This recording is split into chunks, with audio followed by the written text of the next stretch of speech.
Hello and welcome to When I Stop Fighting, the podcast, hosted by Daryl Dittmer, where we talk about the fight or fights that so many of us engage in this lifetime, as well as ways to potentially relieve ourselves of those fights. Let's get started. Welcome to When I Stop Fighting, the podcast. My name is Daryl Dittmer. Today I'm joined by Anna Fruehling, a keto coach, Primal Health coach, high performance coach, and a carnivore who is thriving after 5 autoimmune diagnoses. She is the founder of SugarX Global and author of An Altered Spirit, The 12 Steps and Ebenezer Scrooge. I love that. Anna is also near and dear to my heart, a sober human. Welcome, Anna. So great to have you on. Thank you. I'm glad to be here. I'm glad I actually reached out to you, which I've never done before, but I saw you were starting something new and I thought, you know what? If he says no, he says no. But I think I just liked your spirit and I thought, well, I'd like to be involved with this gentleman and his mission to help people take responsibility for their lives and stop being afraid to do that. Thank you. I appreciate it. I'm so happy that you did reach out. And that was just it was a cool thing for me to experience, being fairly new to the whole podcast thing. It was cool to have you reach out, and I'm so happy to have you on because I think in many ways our stories are certainly aligned, as I think so many are, and whether we necessarily know it or connect with it or not, we have a lot of the same maladies based on where we come from and how life sort of goes for us these days. So, and I believe it takes a real conscious effort to step aside from that life and to achieve something different. So I know we're going to get into all this stuff, and I'm excited to talk about it because I can relate to so much of it. But if you wouldn't mind, Anna, maybe just start with your story in terms of sobriety and change and what it was like before and some of the experiences. We'd appreciate that. Thank you. Sure. So I've been clean since March 19th, 1989. So I just celebrated 35 years in March. But my idea of what being clean means has changed greatly in 35 years. And so I have a much more holistic approach to my clean living and to my way of life now than I ever did. And so I believe that addiction is obsession and compulsion. That's what we suffer from. And that's not the same thing as passion. I'm passionate about a lot of things that are good for me and that are worthy of my time and my attention. But there's a lot of things, I call them pretty shiny things, right? I have a disease of more, different, better. And that's what I kind of talk about in my book. And, Scrooge's master passion was gain. He was trying to have so much and there wasn't enough for him. Like I've always said, like Prince Charming could show up at my front door on a white horse and he wouldn't be good enough for me, because addiction is about like this deep inner satisfaction, and you're looking at external things to fix internal things. And I do believe it does start with something external, and it changes your brain. And for me, I believe sugar's the gateway drug. I didn't believe that in the beginning. And I actually thought things that were very, I think, immature and malinformed, and things like that. Oh, it was the trauma. It was this, it was that. But I don't think that that's true, because I've met so many addicts who said that they had wonderful parents. They always knew they were loved, and it wasn't enough for them. And so I guess, to just sum it up about what I feel about addiction is we have too much comfort, not enough cave. And back in the cave days, we would have had to earn everything, like our meals. It would have been, the other day we stacked wood. I'm visiting my mom and my stepdad's home, and I'm in their basement in North Idaho right now. And we stacked 2 cords of wood. And it was my parents, who were both in their 80s, my stepdad and my mom, my husband and I, and then my youngest daughter, who's 20, and her boyfriend that was 21. And so we stacked these cords of wood, and there was something very communal and very like, we knew this wood is going to heat their home all winter long. And we did this work together as a community, as a tribe, and there was something very deeply satisfying about it. And that's how we would have gathered food, cooked food, eaten together. We would have had all of these things that we would have been, wow, yay, congratulations us, we did it. We've survived the winter. We would have been able to delay gratification because our survival depended on it. But now I can push a button and I don't even have to leave my house. I don't have to leave home for work. I don't have to leave home for a doctor's appointment if I don't want to. I can get lab drawn here at my home, right? Unless I have some emergency or I need a colonoscopy or something, I really don't have to leave my home for medical services. I don't have to leave my home for food. I don't have to leave my home for, people are having online sex, right? You don't have to have another person or community to do anything. And it's instant gratification, instant gratification, instant gratification. And it's just a mess, So I remember climbing up onto the kitchen counter and stealing baby aspirin when I was a kid. And I needed it. I had that feeling of I've got to have it. I need something. That gnawing feeling of gain that Scrooge had, that there wasn't enough money and he had to get more.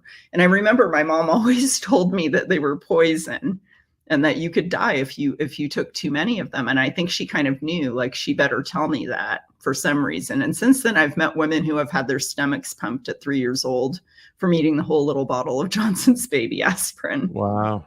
So by the time I was 9 years old, I was born and raised in San Francisco. And so drugs and alcohol and sex and drugs and rock and roll, it was everywhere, right? It was like the way of being, and it just seemed very normalized. And so I was living in an apartment complex outside of San Francisco, and the older kids thought it was kind of funny to get the younger kids stoned. And so I got stoned, and I really liked it. I was like, wow, this is awesome. I liked the numbness of it. I liked that the world kind of disappeared and got smaller and cozier, I guess, and not so frightening in a way. I don't know how to describe that, but there was definitely a comfort about it. And I had my little tribe, and we were doing something together, and something kind of thrilling, and something kind of, it seemed worthwhile to me to pursue that. So I tried to put myself in the position to get stoned whenever I could. That I didn't really, the switch flipped. I think I was already an addict. Like, there were symptoms there, and there were definite, I don't think tolerance was an issue yet. That kind of thing wasn't an issue. But when I was 13 years old, my mom came to my room in the middle of the night and told me she had to leave because one of my really good friends, Kelly Butcher, had died in a car accident.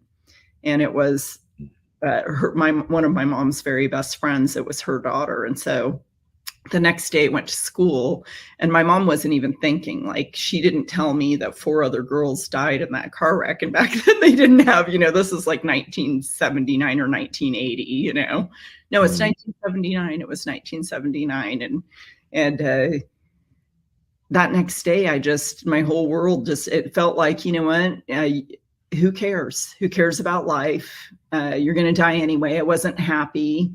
My childhood was very unhappy.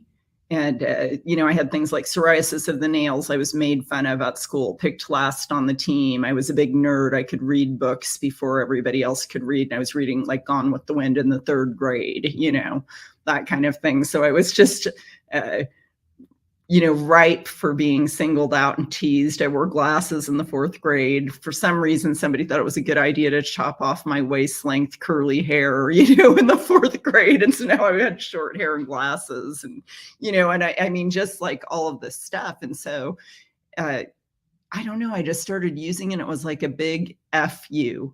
And one of my friends, Julio, always says, F you is always F me. Whenever you say that to anybody or anything, the person you're hurting the most is yourself. And I believe that today, but I didn't care. And so I began using in such a way that was, I look back and it's impossible to me that I survived what I did. because my drug of choice was yours. And I would use anything anyone gave me. I would use anything I could buy with my money from my, from my job at the movie theater or at McDonald's, right? I would use anything. And I did. And I used 24/7. And one day I used something that was laced with PCP. And I remember walking out of high school, out of San Mateo High School, and I got to the train tracks. And because it's a dissociative drug, I literally laid my head down on the tracks and watched a train coming towards my head. And I remember thinking very calmly and very clearly, you're going to die. That train is going to smash your head. And all of a sudden, this man who was entirely dressed in black hat, black trench coat, black shirt. I mean, he looked like Johnny Cash, Man in Black, but with long hair, long black beard, He lifted me off of the flipping tracks and he got me home safely. And thinking back, I don't think I was mature enough to realize he could have done anything to me, and he didn't. He was a grown-ass man, and I was in a dissociative state, and I was 14-year-old hottie, and he didn't. And so I have a huge belief in God today. I didn't see it then, but I see it looking back now, that good orderly direction was everywhere in my life, and that God had a plan and a purpose for me. And it wasn't for me to be shy or be apologetic about carrying a message of hope to addicts. I keep a pair of Elton John glasses on my desk at home that light up, that I got at one of his concerts pre-COVID, because he was talking about, I think at the time, maybe he was celebrating like 26 years or something. And he talked about it. And he's talked about, forget about your pride. Your pride will kill you. And I think that addicts have a lot of false pride because there's a lot of stigma around addiction that doesn't belong there. It's a medical issue. It's a physiological problem with your brain. And now your brain has, your brain, and people forget that it's an organ. It takes up to 22% of all the energy and ATP you make. And think about all the energy you make. The ATP you generate in a day weighs almost as much as you do. That's a lot of flipping real concrete energy, right?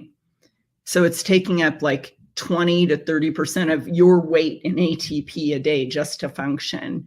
And an addicted brain is low energy, and you can see that on MRI. It can't think well. It can't make good decisions. It's hijacked. The reward center is hijacked, and every other function is hijacked through metabolic pathways. It's very fascinating to me as a holistic medicine for addiction specialist that you can see changes now. They're doing studies that show that heroin looks like a diabetic brain, right? Where the sugar isn't crossing the blood-brain barrier, the glucose isn't getting to the brain, so the brain is low energy, just like someone has got an insulin-resistant brain from diabetes or obesity.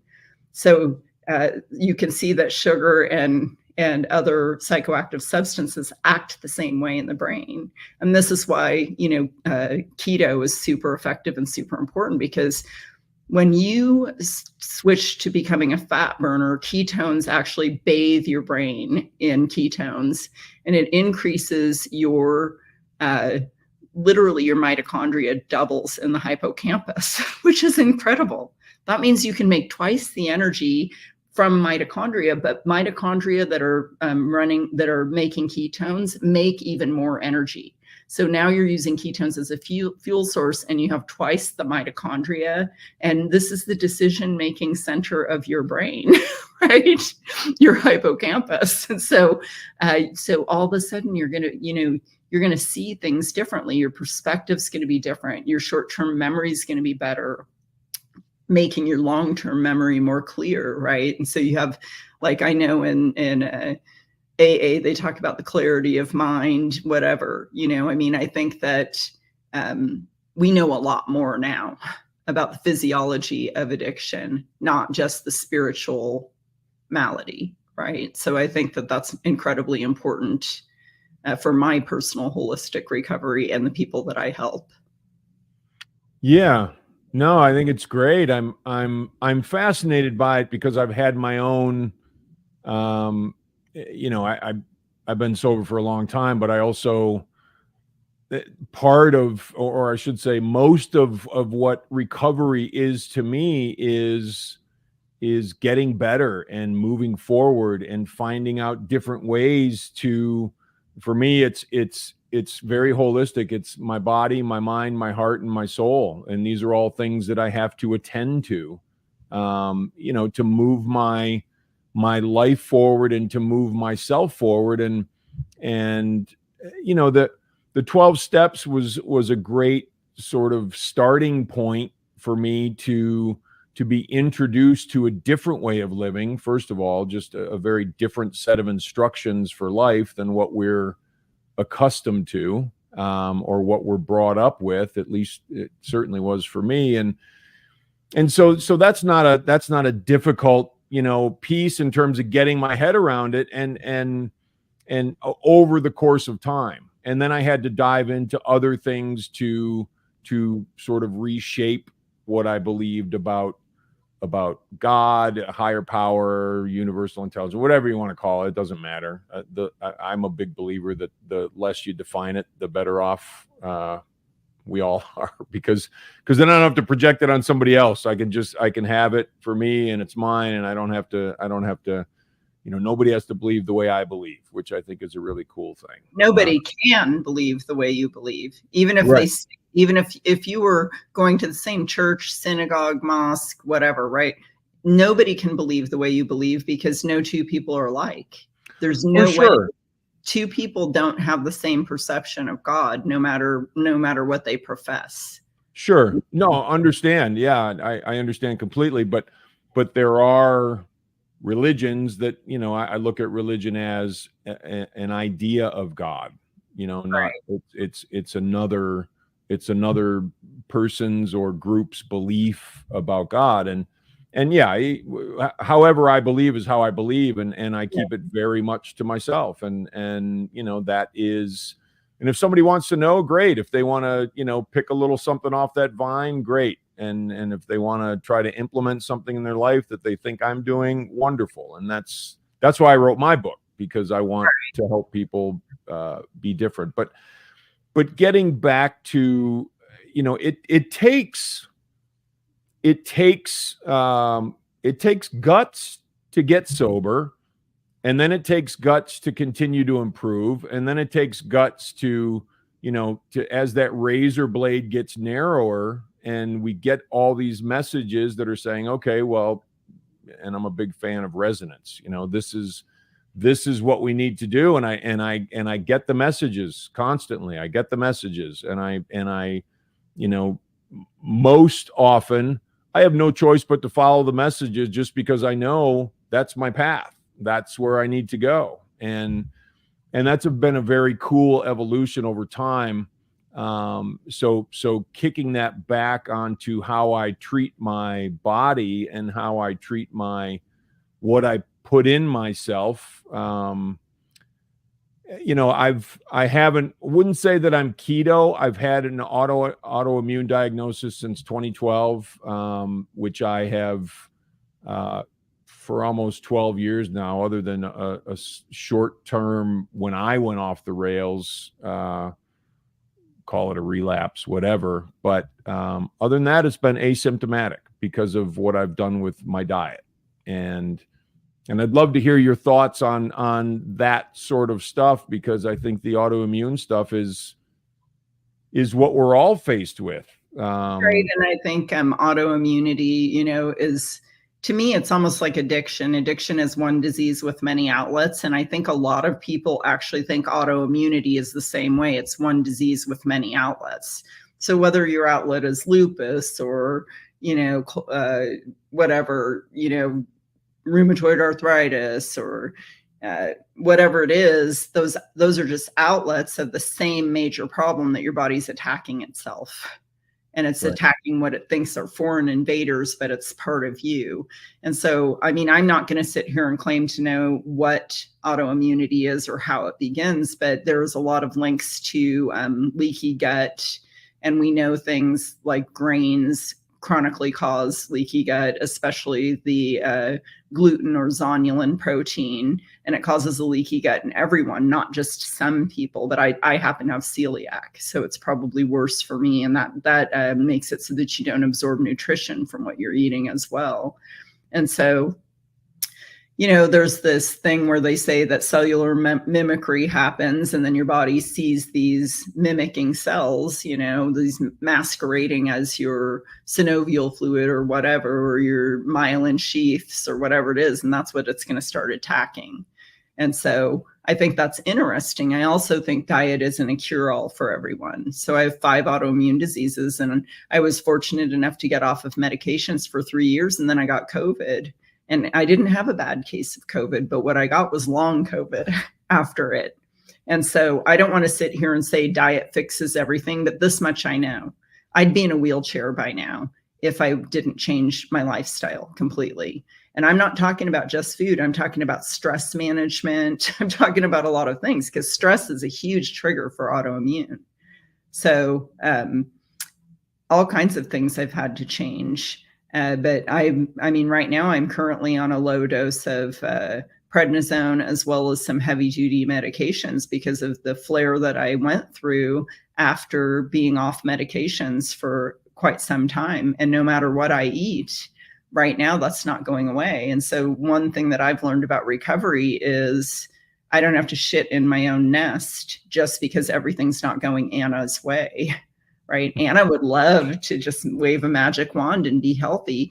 But here's what I've learned to do. I'm grateful for my autoimmunity, because I wouldn't have investigated my health so dramatically. And I considered myself a healthy person. I was exercising every single week, but now I look back, I was over exercising. I was obsessive and compulsive about my exercising.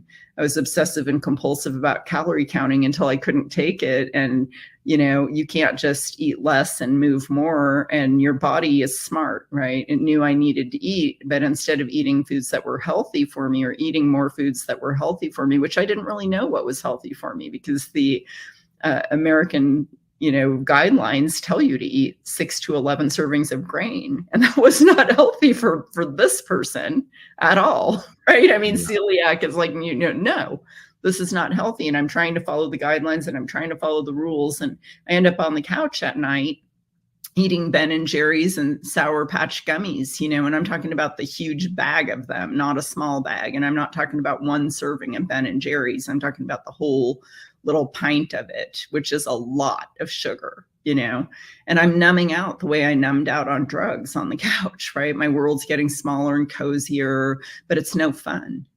And there's no end, there's no nothing. And so I'm using food the same exact way I used my drugs, right? Obsessively and compulsively. I'm trying to control it by staying away from it, until I can't stand it anymore and I have to use, and I'm not understanding what's happening. And so when I got diagnosed with celiac after 3 years of trying to do all the things, and I was in horrible pain, and I was at this point where if I would have died young, I would have been okay with it, because the misery of the pain was horrible. I was in pain 24/7. I got up out of bed like the letter C. I was keeping my recovery alive, and my spirit was okay. I was like, okay, but if I die, that's okay too. And it was like, it wasn't hopelessness, it was resignation. It was like, if this is as good as it gets, I'm okay with leaving anytime. And I had a young child, at home still. And so, looking back, this is not a good thing. And so I actually found out I had celiac accidentally, got diagnosed, and within, a week of being off of gluten, I was like, whoa, what the hell? It was like the Tin Man got oil, 50% more mobility, 50% less pain. Nothing was doing that for me. I was on like 30 milligrams of prednisone for 3 years, 40 in the beginning. My face was big like a chipmunk. I had the fat on the back. I had gained, I don't know how much weight, from just being on prednisone. And it was miserable, and so then I found Mark Sisson, and I was like, wow, this guy is talking about like eating like ancestrally, get rid of the grains, very much limit your sugar, this and that. So I was eating that way for years. And then I heard Bitten Johnson, who's in recovery, and she's got, I think, close to 40 years now. And she was talking about sugar as the gateway drug. And I was like, what? You know? And I never reached out to somebody, kind of like I've never reached out to like a podcaster before. And I've been on a lot of podcasts and I listen to podcasts, but I don't just like go reaching out, you know? Mm. And so I found myself emailing Bitten and being like, oh my God, I felt like you were talking straight to me.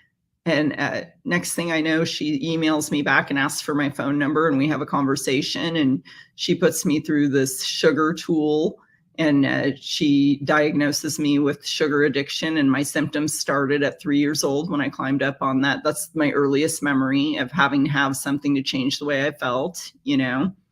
And I was a severe addict and it showed my whole addiction. It showed my exercise addiction. It showed my restriction and binging. It showed everything, right? It showed my drug addiction. It showed everything. My man addiction, you name it. It was all on this chart right in front of my face and there was no denial. Don't even notice I'm lying. It was gone. It was blown out of the water. And I was like, if it looks like an addict, if it smells like an addict, you know, if it quacks like a duck, all that stuff, then it is a duck. And I haven't picked up sugar since. Without a doubt. You know, to me, it's about the practices and the discipline and, you know, the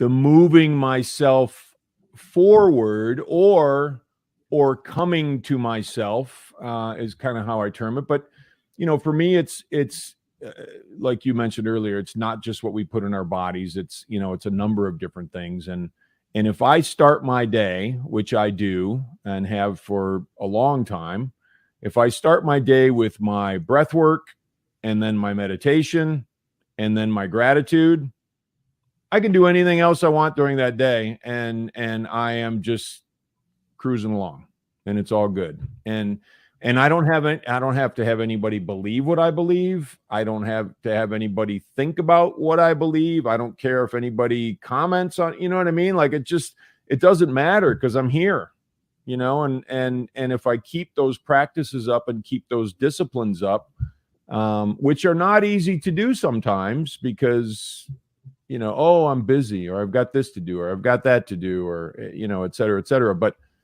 if I do those things, I know where I am. And it goes back to the thing I was talking about a little earlier, body, mind, heart, and soul. You know, we've got to attend to all of them, not just the body or just the food or, you know, et cetera. It's got to be everything. Well, they're all intertwined and they're intertwined with who you interact with, how you interact with others. And that doesn't mean that, you know, I mean, I think sometimes in recovery, I maybe seem harsh when I'm not being harsh. I'm just being truthful. And I can't be less than truthful. And when I say that, I don't mean like brutally honest. I'm only brutally honest with myself. But I'm not going to volunteer for things I don't want to do. Or if someone asks me a direct question, I'm going to give them a direct answer.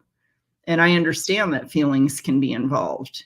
My feelings can be involved too, but I've learned in recovery not to take things personally, you know, and I don't have to be mean. I'm not being mean. You know, I had a sponsee call me yesterday about a conundrum that she's in. And she told me at the beginning, well, I wasn't going to call you because I know what you're going to say. And I let her go on and we had our little conversation. And then I said, so let me ask you something. And she said, what? I said, were you right? And she said, what do you mean? I said, you said you knew what I was going to say. And she said, I was so wrong. It's not even funny.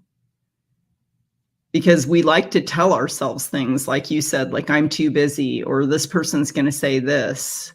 And the truth is like the hardest thing for anyone to say, let alone an addict, is I don't know. I don't have all the flippant answers. And I think like for me, sponsorship is super important because what it means is I'm allowing someone and I'm giving them permission to be very, very vocal about my recovery or about recovery and share their experience, strength, and hope with me in a very honest and raw way, unfiltered, so that I might learn something, you know. And I don't think someone like that should have to pay a high price to be intimate with me and tell me things, you know, that they see or that they've learned for themselves based on what I'm talking about. I think addicts are like, we're in a jar and we can't read our own label. We have got to have people out there that we trust to read our label. Like, hey, could this be addictive behavior? And it's not even that I very rarely tell someone that or have someone tell me that. They might just ask you the right question at the right time because you allowed yourself to be exposed.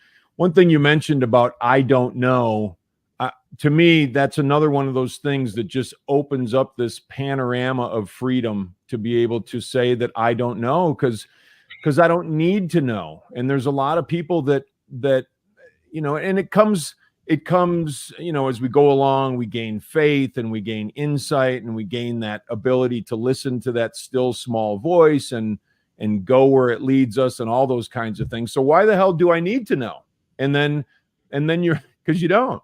And then I run into somebody, who wants to know for everybody else. And I'm just, you don't need to. You can't know for anybody else. That's a learning opportunity for me, without to have a doubt. to grow. Yeah, without a doubt. My prayers, I've said this for a long time, but my prayers now are just thank you.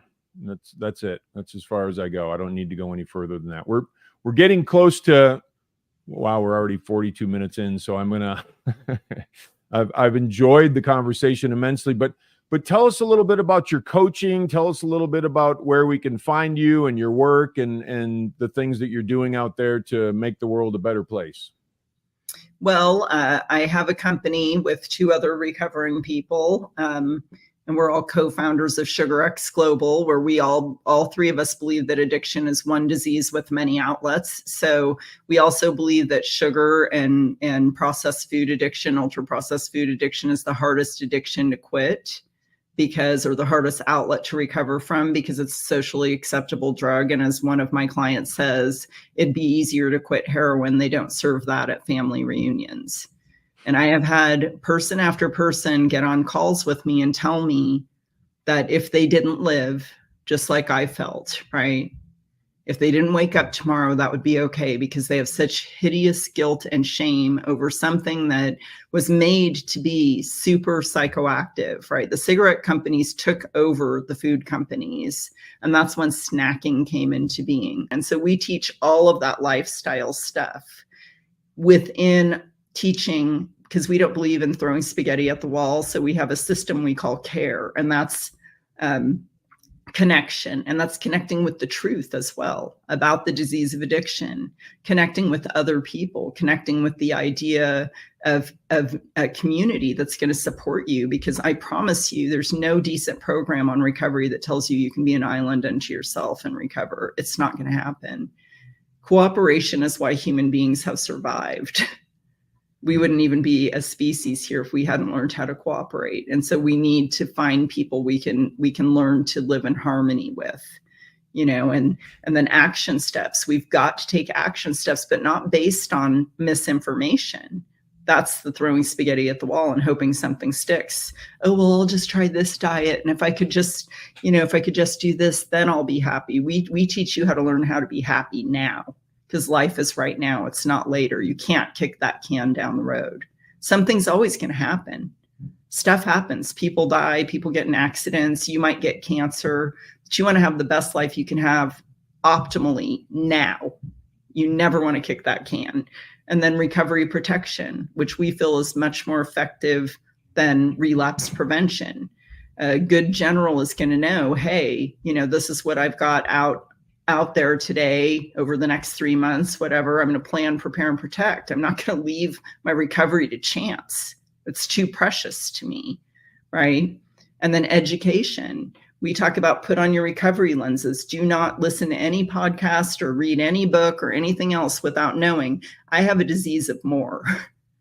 And all the pretty shiny things out there. Is this a pretty shiny thing that is hijacking my brain right now? Or is this me making a choice that is going to support my goals and my life and my vision for my future, right? Because we got robbed of that decision making. And so we really need to have that be,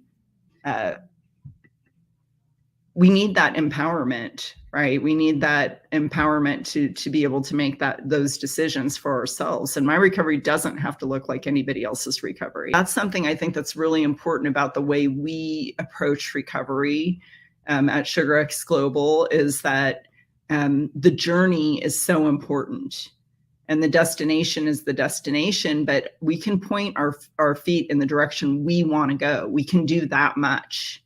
And we can make those decisions today that are going to get us to where we think we want to be. And I don't think you'll never have this addict say it's ever too late. Dead is too late. That's the only too late that I know of. Yeah, no, I agree. I agree 100%. Every day I wake up, and this is why I do new stuff. This is why I do podcasts. This is why I'm writing books. This is why I'm, doing things differently. I don't need to. I've had a lot of success in my life financially, this and that. There's nothing that I need to do. But I do it because I love it, and I do it because I want to help people, and I want to spread that message. So how do we find you out there in this vast world of information, Anna? Well, anyone can reach out at hello@sugarxglobal.com, and you can just be like, hey, I heard you on this podcast, and can you just, I'd love to get on a 15-minute call or whatever. Anyone can do that. They can reach out to me on social media, but we support the individual to make decisions that help them. And we don't believe in failure. We believe that failure is an indication that you're moving forward, not an indication that you're doing something wrong. It's information. We don't believe in perfection. I always say perfection is the worst 4-letter word in the world, even though it's not a 4-letter word. Very cool. Very cool. There's so many stories. I wish we had more time, honestly, and we can certainly do this again. I appreciate everything that you've shared, and your wisdom and your experiences, and good, bad, or indifferent. It's all in there. It all matters. I look at it like what is it, like ragu? It's all in there. It's just part of the journey. And so thank you for your time, and thank you for spending time with us today. And we'll catch up again soon. Yes, thank you so much, and thank you for the message you're putting out there as well. Thank you, Anna. I appreciate that. We'll keep going, right? Yes. All right. Take care.